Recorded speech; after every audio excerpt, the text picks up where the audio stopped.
بسم اللہ الرحمن الرحیم۔ آپ نے اکثر یہ بات سنی ہوگی کہ رسول اللہ صلی اللہ علیہ وسلم کے وصال کے بعد تقریباً 30 سال کے اندر ہی صحابہ آپس میں لڑ پڑے۔ یہ بات مشہور بہت ہے مگر تاریخی حقائق پر پوری نہیں اترتی۔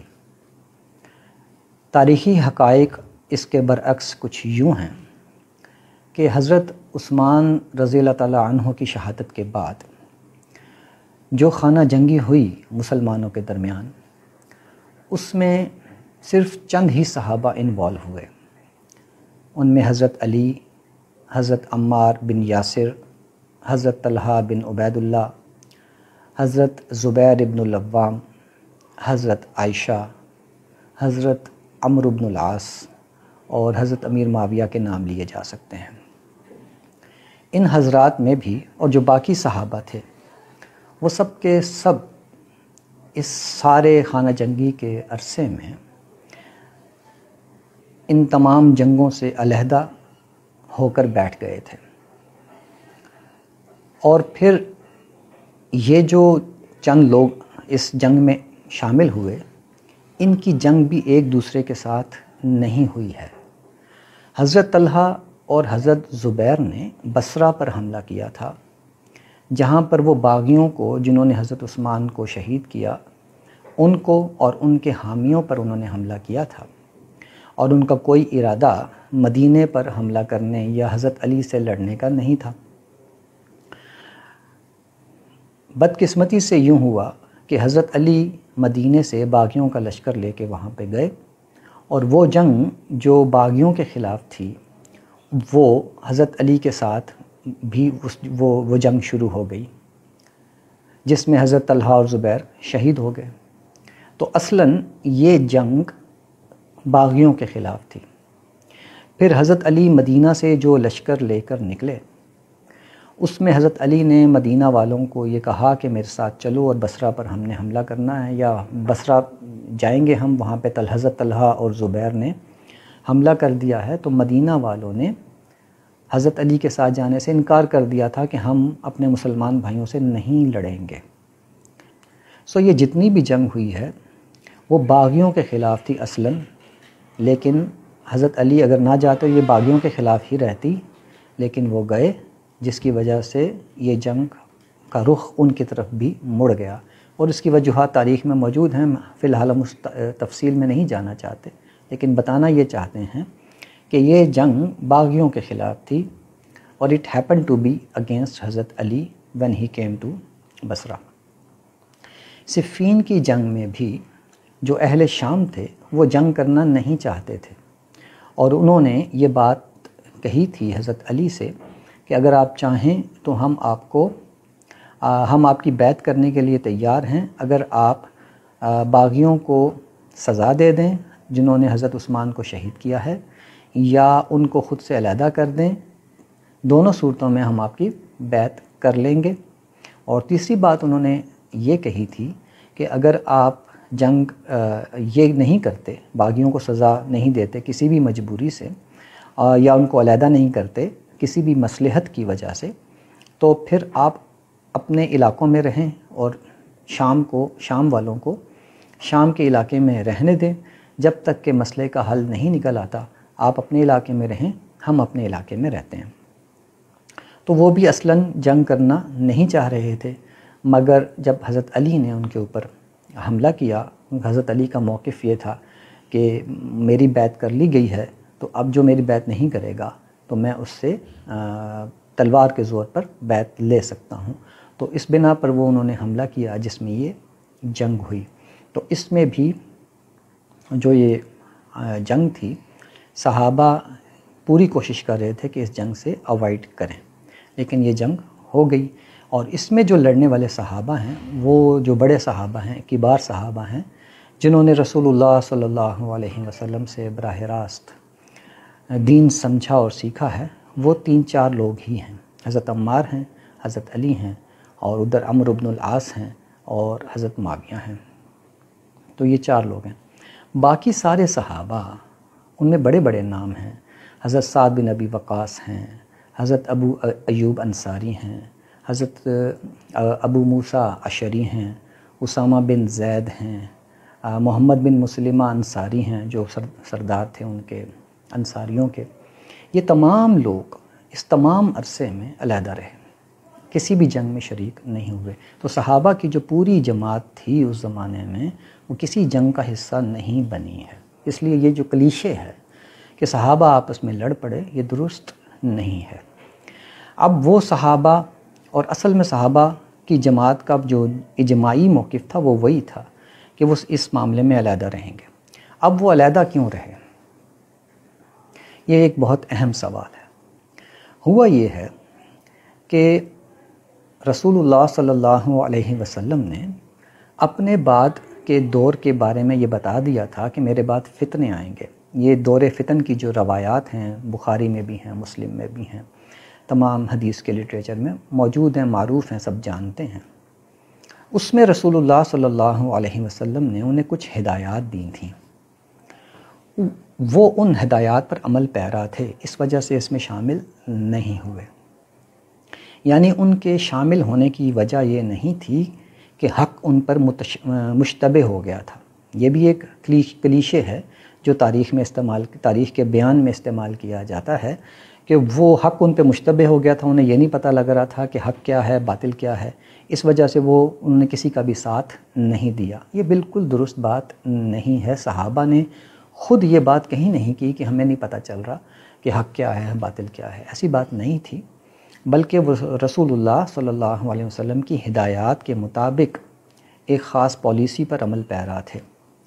رسول اللہ صلی اللہ علیہ وسلم کی ہدایت یہ تھی، حضرت حذیفہ بن یمان کی حدیث ہے کہ آپ صلی اللہ علیہ وسلم نے انہیں بتایا کہ میرے بعد فتنے ہوں گے، تو اس میں کچھ مسائل ہوں گے لوگوں کو.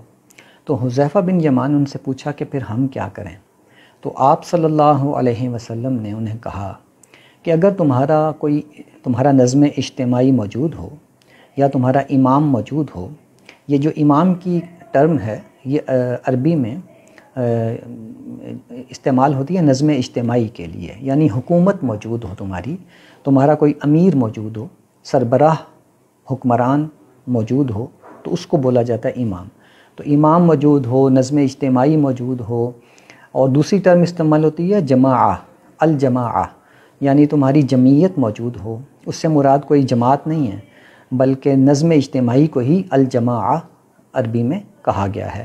تو الجماعہ، امام، یہ جو ٹرمز ہیں یہ نظم اجتماعی یعنی حکومت کے لیے بولی جاتی ہیں. تو حذیفہ بن یمان کی حدیث ہے کہ رسول اللہ صلی اللہ علیہ وسلم نے فرمایا جب فتنے کا دور آ جائے، اور فتنے سے مراد خانہ جنگی ہے، یہ فتنے کا دور آ جائے، خانہ جنگی شروع ہو جائے، سیاسی خلفشار ہو جائے، تو تمہارا اگر کوئی امام ہو تو تم اپنے امام سے وابستہ رہنا. تو حذیفہ بن یمان نے پوچھا کہ اگر کوئی امام ہی نہ ہو پھر کیا کریں؟ تو آپ نے فرمایا کہ پھر تمام جتھوں سے علیحدہ رہنا اور کسی جتھے کا حصہ بن کر مسلمانوں سے قتال مت کرنا. پھر کچھ اور روایات میں بھی آپ نے یہ فرمایا کہ اپنی تلواریں توڑ کے بیٹھ جانا، اپنی نیزوں کی انیاں کند کر دینا، اور جانور لے کے اپنے کچھ جانور لے کر کسی دور دراز علاقے میں چلے جانا، لیکن کسی جتھے کا حصہ بن کے مسلمانوں کے ساتھ قتال مت کرنا. صحابہ اس ہدایت پر عمل پیرا تھے. جب کوئی نظم اجتماعی قائم ہو جاتا تھا، اور یہ بھی آپ کو بتا دوں کہ رسول اللہ صلی اللہ علیہ وسلم نے حذیفہ بن یمان کی اس حدیث میں 2 فتنوں کا ذکر فرمایا تھا. ایک فتنہ آئے گا، پھر اس کے بعد خیر آئے گی، پھر دوبارہ ایک اور فتنہ پیدا ہوگا اور اس کے بعد دوبارہ خیر آئے گی. تو یہ 2 دور تھے. تو صحابہ کو یہ دونوں دور دیکھنے پڑے. ایک دور حضرت عثمان کے بعد فتنوں کا شروع ہوا، خانہ جنگی شروع ہوئی، جس کا اختتام حضرت حسن کی صلح کے نتیجے میں ہوا. اور رسول اللہ صلی اللہ علیہ وسلم کی یہ اس بارے میں بھی حدیث تھی کہ آپ نے فرمایا کہ میرا یہ بیٹا مسلمانوں کے 2 گروہوں میں صلح کرنے کا باعث ہوگا. تو آپ نے اس کو یہ خوشخبری بھی سنائی تھی. تو وہ جو فتنوں کا پہلا دور تھا جو حضرت عثمان کی شہادت کے بعد شروع ہوا، وہ ختم ہوا ہے حضرت حسن کی صلح پر، اور اس کے نتیجے میں جو خیر آیا، جس کا ذکر حدیث میں بتایا گیا تھا، وہ حضرت معاویہ کی خلافت کی صورت میں سامنے آ گیا۔ تو صحابہ جو اس تمام عرصے میں غیر جانبدار ہو کر بیٹھ رہے تھے، جیسے ہی وہ نظم اجتماعی قائم ہوا اور حضرت معاویہ جو تھے وہ خلیفہ بنے، تو تمام کے تمام صحابہ نے ان کی بیعت کی اور نظم اجتماعی بحال ہو گیا۔ اس کو عام الجماعہ یعنی جماعت کا سال، یعنی نظم اجتماعی قائم ہونے، نظم اجتماعی بحال ہونے کا سال کہا گیا، اور اس کی بڑی خوشی منائی گئی کہ خانہ جنگی کا دور ختم ہو گیا۔ تو صحابہ نے اس وجہ سے نظم اجتماع اس تمام عرصے کے اندر کسی کی بیعت نہیں کی تھی، بلکہ کسی کی بیعت کیا کرتے، ایک ہی شخصیت تھے حضرت علی، جن کی بیعت کا مسئلہ تھا۔ حضرت معاویہ جو تھے اس تمام عرصے میں خلافت کے کینڈیڈیٹ کے طور پر تو سامنے آئے نہیں جب تک حضرت علی موجود رہے ہیں، تو انہوں نے بیعت نہیں کی اس وجہ سے کہ ان کے نزدیک کوئی امام ہی نہیں رہا تھا، نظم اجتماعی قائم ہوا ہی نہیں تھا، ورنہ صحابہ سے یہ بعید تھا کہ وہ نظم اجتماعی موجود ہو، امام موجود ہو، جماعت موجود ہو، اور وہ اس کی بیعت نہ کریں۔ تو ان کے نزدیک یہ بیعت کا سوال پیدا ہوتا ہی نہیں تھا، کیونکہ نظم اجتماعی قائم ہی نہیں تھا، کوئی ان کا امام تھا ہی نہیں، کوئی خلیفہ ان کے نزدیک ایسا تھا ہی نہیں کہ وہ اس کی بیعت کر کے نظم اجتماعی کو قائم کرتے۔ تو اس بنا پر یہ جو دور تھا یہ خانہ جنگی کا دور تھا اور بغیر نظم اجتماعی کے گزر رہا تھا۔ اس کی وجہ یہ تھی کہ حضرت علی کی جو بیعت تھی وہ پوری طرح منعقد ہی نہیں ہوئی تھی۔ تو اس پہ ہم جتنی بھی بحثیں کرتے رہیں کہ حضرت علی کی بیعت منعقد ہوئی تھی یا نہیں ہوئی تھی، مسئلہ یہ ہے کہ صحابہ کا طرز عمل ہمیں کیا بتا رہا ہے۔ صحابہ بیعت نہیں کر رہے ہیں تو اس کا مطلب یہ ہے کہ وہ اس دور کو بغیر امام کے خانہ جنگی کا دور سمجھ رہے ہیں، اور اسی وجہ سے وہ دور ہو کے بیٹھ گئے۔ جیسے ہی خانہ جنگی کا دور ختم ہوا، لوگ متفق ہوئے حضرت معاویہ کے اوپر، تو صحابہ نے بالکل تردد نہیں کیا اور فوراً حضرت معاویہ کی بیعت کر کے نظم اجتماعی کو قائم کر دیا۔ پھر دوسرا فتنے کا دور شروع ہوا جب یزید بن معاویہ کی وفات ہوئی۔ جیسے ہی یزید بن معاویہ کی وفات ہوئی اور یزید بن معاویہ کا بیٹا معاویہ آیا تو وہ دستبردار ہو گیا، خلافت سے تھا بھی نو عمر، تو وہ خلافت سے دستبردار ہو گیا۔ اس زمانے میں بھی خانہ جنگی سٹارٹ ہو گئی تھی۔ پہلے کوفہ والوں نے ایک خانہ جنگی برپا کرنے کی کوشش کی تھی، حضرت حسین کو انہوں نے بلایا، مگر وہ معاملہ کربلا کے ایک ٹریجک اینڈ کے اوپر ختم ہوا۔ اور اس کے بعد عبداللہ بن زبیر نے مکہ کے اندر اور مدینہ کے اندر انصاریوں کی نئی نسل کے نوجوانوں نے، عبداللہ بن حنظلہ اور عبداللہ بن مطیع قریش کے نوجوانوں کے سردار تھے، ان لوگوں نے مدینہ میں ایک بغاوت کھڑی کر دی۔ اس کے نتیجے میں خانہ جنگی سٹارٹ ہو گئی۔ مدینہ میں ایک گروپ بن گیا، مکہ میں ایک گروپ بن گیا اور کوفہ میں ایک گروپ بن گیا، یہ آپس میں خانہ جنگی سٹارٹ ہو گئی تھی۔ تو ابھی بھی جو صحابہ تھے ان سب کے سب نے یزید بن معاویہ کی ہاتھ پہ بیعت کر لی تھی۔ اس کی وجہ یہ تھی کہ نظم اجتماعی حضرت معاویہ نے اپنی زندگی ہی میں یزید کو منتقل کر دیا تھا، اور یزید کی بیعت کو نافذ کرنے کی بجائے آپ نے تمام صحابہ سے مشورہ کیا تھا، اور یہ مشورے کا جو ٹائم پیریڈ ہے وہ 9 سال ہے، یعنی 51 میں یزید بن معاویہ کی بیعت کی تجویز پیش کی گئی، اور 9 سال کے عرصے میں وہ بیعت کا عمل چلتا رہا، بات چیت بھی چلتی رہی، کسی نے مخالفت کرنی تھی مخالفت بھی کی، اور حضرت معاویہ نے اس کو قائل بھی کیا۔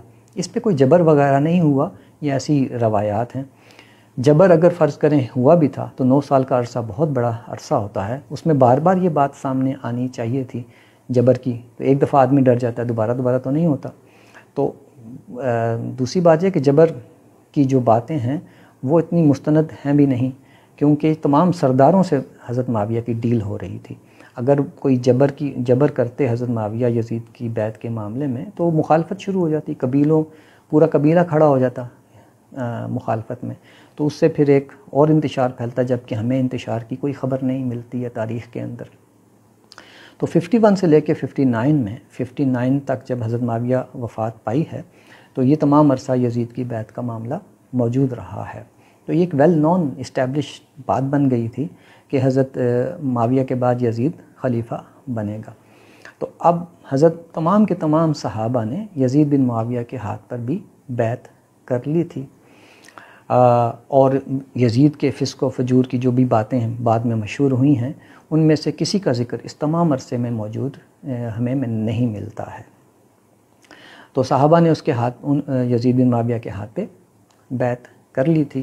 پھر جب یزید بن معاویہ کی وفات ہوئی تو معاویہ جو ان کا بیٹا تھا معاویہ، اس نے وہ دستبردار ہو گیا خلافت سے۔ اب پہلے سے جو خانہ جنگی چل رہی تھی وہ انٹینسیفائڈ ہو گئی، وہ اس میں شدت آ گئی، اور اس کے نتیجے میں دوسرا فتنے کا دور شروع ہوا جس کا ذکر رسول اللہ صلی اللہ علیہ وسلم نے کیا تھا۔ اس کے نتیجے میں صحابہ نے اب دوبارہ امام نہیں رہا تو صحابہ نے پھر کسی کی بیعت نہیں کی۔ عبداللہ بن زبیر مکہ میں تھے، صحابہ نے عبداللہ بن زبیر کی بھی بیعت نہیں کی۔ مدینہ کے اندر جو تھے ابن مطیع تھے، ابن حنظلہ تھے، ان میں سے بھی کسی کی بیعت نہیں کی۔ آفر بھی کی انہوں نے ہمارے ساتھ آ جائیں، یہ شامل نہیں ہوئے۔ تو صحابہ ایک بار پھر خانہ جنگی کے دور میں الگ ہو کے بیٹھ گئے۔ یہ خانہ جنگی پھر ختم ہوئی ہے عبد الملک بن مروان کے دور میں۔ وہ اس تمام گروپوں کی جو لڑائیاں تھیں اس میں وہ ابھر کے سامنے آئے، اور انہوں نے ایک ایک کر کے تمام گروہوں کو شکست دی اور نظم اجتماعی دوبارہ بحال کر دیا۔ تو صحابہ نے بغیر کسی تردد کے، بغیر کوئی وقت ضائع کیے، فوراً سب کے سب نے عبد الملک بن مروان کی بیعت کر کے نظم اجتماعی کی جو بحالی تھی اس کو دوبارہ سیلیبریٹ کیا۔ یہ تمام باتیں ہمیں کیا بتاتی ہیں؟ صحابہ اس بحث میں نہیں پڑتے تھے کہ کوئی آدمی کتنا قابل ہے، کتنا قابل نہیں ہے۔ وہ یہ بات کرتے تھے کہ قابل تو ہونا چاہیے، میرٹ پر بھی بات ہونی چاہیے، لیکن ان کا موقف یہ تھا کہ اگر نظم اجتماعی جس پر بھی اکٹھا ہو رہا ہے، جس وجہ سے بھی اکٹھا ہو رہا ہے، تو وہ اس کا حصہ بن جاتے تھے۔ اور اگر نظم اجتماعی قائم کرنے میں ایک شخص کامیاب نہیں ہو پا رہا، چاہے وہ حضرت علی کے کیلیبر کا ہی کیوں نہ ہو، اگر وہ نہیں اپنے مسائل کی وجہ سے وہ نظم اجتماعی کو برقرار قائم کرنے میں کامیاب نہیں ہو پا رہا، تو وہ اس کی بیعت نہیں کرتے تھے۔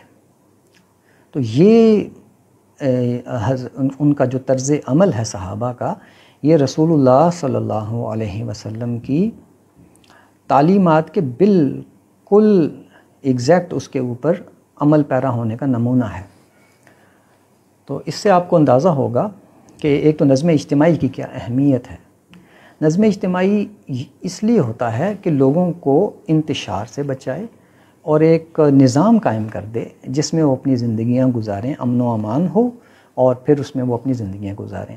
نظم اجتماعی حکومت جو ہوتی ہے وہ کبھی بھی آئیڈیل اور مثالی صورت کی نہیں ہوتی ہے، کبھی نارمل ہوتی ہے، کبھی بہت اچھی ہو بھی سکتی ہے، اور اس میں کچھ کمیاں برائیاں بھی ہو سکتی ہیں، لیکن امپورٹنٹ یہ ہے کہ وہ نظم اجتماعی قائم رہے اور ٹوٹنے نہ پائے۔ اس میں کچھ سمجھوتے کرنے پڑیں تو کر لیے جائیں۔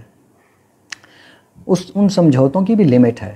رسول اللہ صلی اللہ علیہ وسلم نے فرمایا کہ اگر تمہارے حکمران کفر اختیار کر لیں، کھلم کھلا کفر جس میں تعویل کی گنجائش نہ ہو، اور وہ تمہیں معصیت یعنی گناہ کا حکم دیں، تو پھر تسلیم نہیں کرنا۔ اس سے پیچھے تک اگر تو ان کی اطاعت کی جائے گی، نظم اجتماعی کو نہیں توڑا جائے گا اور بیعت کو نہیں توڑا جائے گا۔ یہی وجہ ہے کہ صحابہ نے جب عبداللہ بن زبیر اٹھے، ان کو بھی منع کیا کہ تم نظم اجتماعی کے خلاف مت جاؤ۔ ایک نظم بنا ہوا ہے، لوگ اکٹھے ہوئے ہیں، لوگ اتنی پاپولیرٹی تمہاری نہیں ہے کہ سارے کے سارے لوگ تمہارے اوپر اتفاق کر لیں، تو تم کیوں آلریڈی موجود نظم اجتماعی کے اندر اپنی خلافت یا اپنی حکومت قائم کرنے کی کوشش کرو۔ صحابہ نے بالکل یہی بات حضرت حسین سے بھی کہی کہ تم یہ جو قدم اٹھانے جا رہے ہو یہ مت اٹھاؤ، اس سے امت میں تفریق پیدا ہوگی۔ اور اس بارے میں صحابہ کی جو روایات ہیں، بیانات ہیں، وہ سب موجود ہیں۔ اب ابن عباس نے حضرت حسین کو سمجھایا، حضرت عبداللہ بن عمر نے یہ بات کہی کہ یہ اس سے امت میں افتراق پیدا ہوگا، خانہ جنگی پھر شروع ہو جائے گی۔ تو یہ تمام جو صحابہ تھے، یہ ان سب نے حضرت حسین کو بھی سمجھانے کی کوشش کی اور عبداللہ بن زبیر کو بھی سمجھانے کی کوشش کی، اور اس کے بعد مدینہ میں جو ابن حنظلہ تھے اور ابن مطیع تھے، ان کو بھی یہی بات کی۔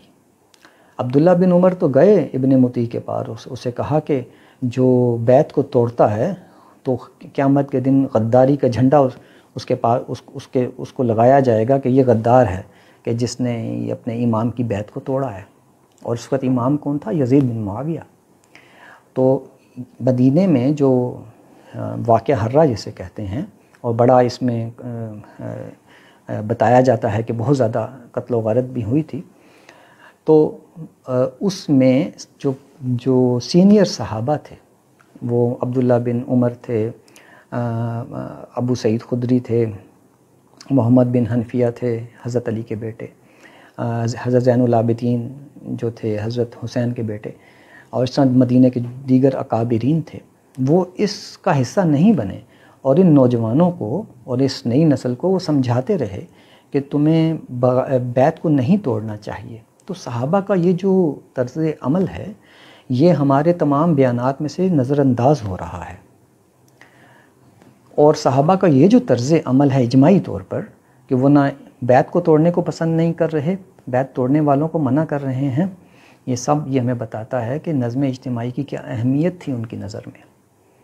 اور اس وجہ سے ہمیں ضروری ہے کہ ہم ان کے طرز عمل کا مطالعہ کریں، اور پھر رسول اللہ صلی اللہ علیہ وسلم کی احادیث جو ہیں اس سلسلے میں جو دور فتن میں تھیں، دور فتن کے بارے میں تھیں، ان کا مطالعہ کریں، اور پھر دیکھیں کہ صحابہ کا طرز عمل بالکل اس کے مطابق ہے۔ تو خلاصہ یہ ہے کہ صحابہ اس سارے عرصے میں رسول اللہ صلی اللہ علیہ وسلم کی تعلیمات کے مطابق عمل کرتے رہے ہیں، اور یہ بات آپ ذہن میں رکھیں کہ سیاسی جو چپکلش ہوتی ہے، اس کے اندر سیاسی پروپیگنڈا، الزام تراشی، بہتان تراشی، اپنے مخالفین کی کردار کشی، یہ ایک بہت عام چیز ہے۔ اس سے نکل کر جب آپ حقائق کو پڑھتے ہیں، معلوم کرتے ہیں، تو آپ کو چیزیں واضح ہونا شروع ہو جاتی ہیں۔ اگر آپ جذبات کے ساتھ، عقیدت کے ساتھ اور ان تمام سیاسی پروپیگنڈے سے متاثر ہو کر تاریخ کو پڑھیں گے یا حال کو دیکھیں گے تو کبھی حقائق کو پا نہیں سکیں گے۔ تو گزارش بس یہ ہے کہ تاریخ کا مطالعہ کریں۔ اچھا، تاریخ کا مطالعہ اس لیے بھی ضروری ہے کہ اس کی وجہ سے پھر آپ حال کا صحیح مطالعہ کر سکتے ہیں، ورنہ جو جذباتی نقطہ نظر اور لے کر آپ تاریخ کو پڑھتے ہیں اور عام جو پروپیگنڈا ہے یا کلیشے ہیں ان سے متاثر ہو کر جب آپ ایک ماضی کا مطالعہ کرتے ہیں یا ماضی کی چیزیں سنتے ہیں اور تحقیق کی زحمت گوارہ نہیں کرتے ہیں، تو پھر یہی ایٹیٹیوڈ آپ کا حال کے لیے بھی بنتا ہے۔ تو وہاں پر بھی آپ پھر ایسے ہی رویوں کا اختیار کر لیتے ہیں جس کی وجہ سے آپ حال میں بھی کوئی اچھی سوچ، مثبت سوچ پیدا نہیں کر پاتے ہیں، اور دین کے تقاضوں کو بھی پوری طرح نہیں سمجھ پاتے ہیں۔ تو اس کے ساتھ ہی میں اپنی گفتگو کو ختم کرتا ہوں۔ امید کرتا ہوں کہ اس زاویہ نظر کو بھی سنا جائے گا۔ آپ کا بہت شکریہ۔